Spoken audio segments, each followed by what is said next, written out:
Assalamualaikum warahmatullahi wabarakatuh.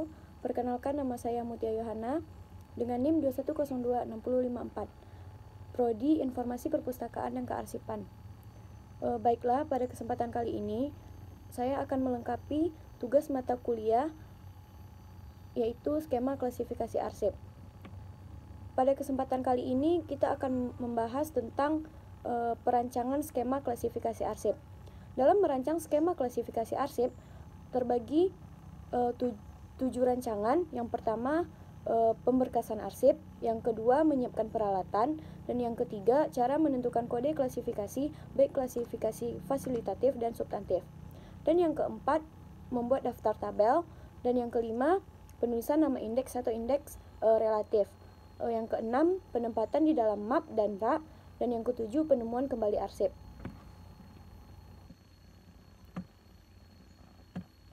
Baiklah, sebelum kita masuk ke pembahasannya, kita akan membahas yang pertama yaitu tentang pemberkasan arsip.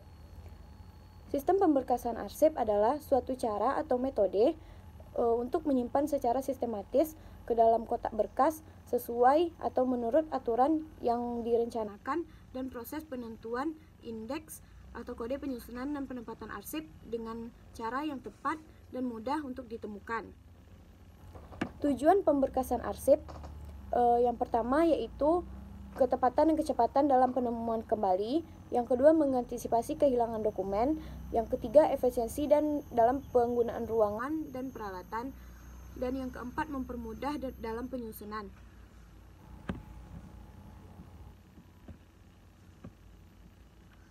Selanjutnya yaitu tentang jenis-jenis sistem pemberkasan. Terdapat 3 jenis dalam sistem pemberkasan, yaitu yang pertama sistem pemberkasan abjad atau alphabetical filling system.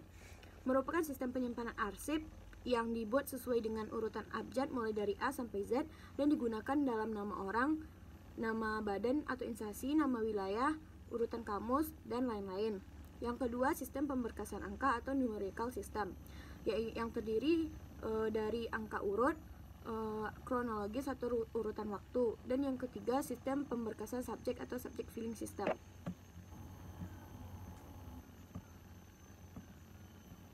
Selanjutnya, yang kedua yaitu menyiapkan peralatan. Alat yang digunakan untuk menyimpan dan mendapatkan kembali arsip, alat tersebut mampu menunjang penempatan arsip, yaitu arsip dapat tersimpan dengan baik dan bisa ditemukan kembali dengan cara yang cepat dan tepat. Peralatan dan perlengkapan untuk penyimpanan arsip ini bisa dilakukan dengan 2 cara, yaitu dengan secara manual menggunakan map, filling, kabinet, dan lain-lain, secara elektronis yaitu dengan menggunakan komputer atau mikrofilm.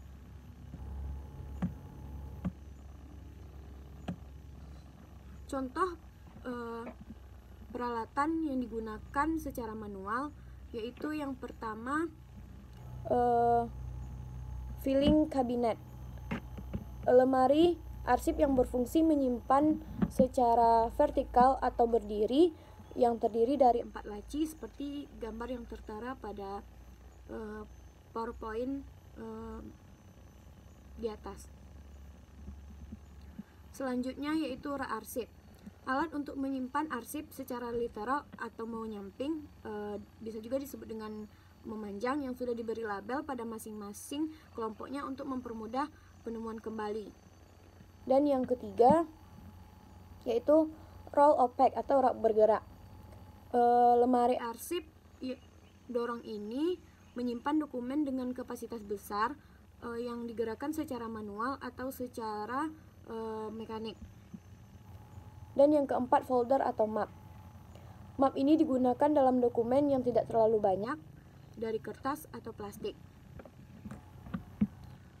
Selanjutnya yang ketiga yaitu menentukan kode klasifikasi.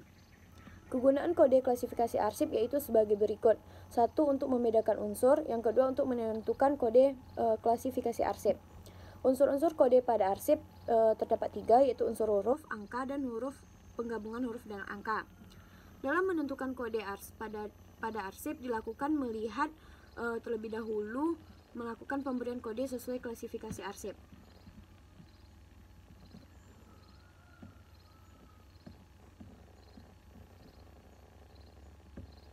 Yang keempat yaitu penulisan nama indeks. Indeks dalam istilah umum adalah alat bantu untuk menentukan suatu tempat.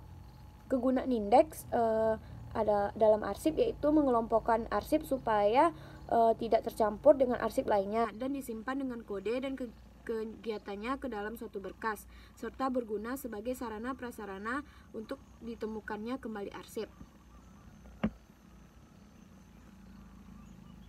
Selanjutnya yang kelima yaitu indeks relatif.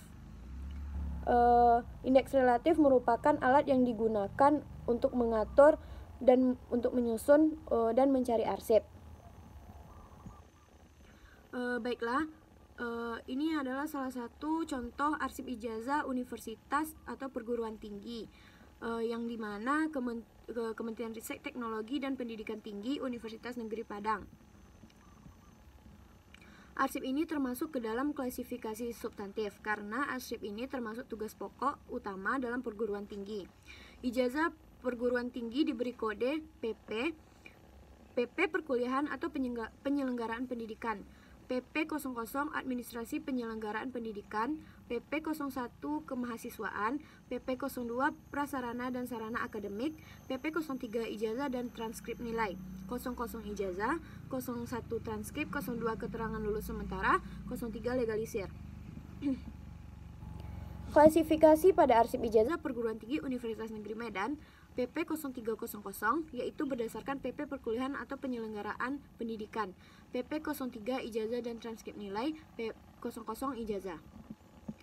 Indeks kedua dari ijazah perguruan tinggi seperti yang tertera pada tabel berikut ini. 6. Menyusun arsip di dalam map dan rak. Guide atau sekat. Yang berwarna biru itu disebut dengan folder, yang berwarna merah disebut dengan tertier, dan yang berwarna hijau itu sekunder, dan yang berwarna putih itu primer. Selanjutnya, yang ketujuh, penemuan kembali arsip. Penemuan kembali arsip dengan sistem penataan atau penyimpanannya yang dipergunakan serta tergantung dari perilaku arsip. Oleh karena itu, perlu dilakukannya penelitian supaya dapat diketahui penyebab terjadinya penemuan kembali arsip tersebut. Baiklah, hanya itu materi yang dapat saya sampaikan. Saya Mutia Yohana. Sekian, terima kasih. Assalamualaikum warahmatullahi wabarakatuh.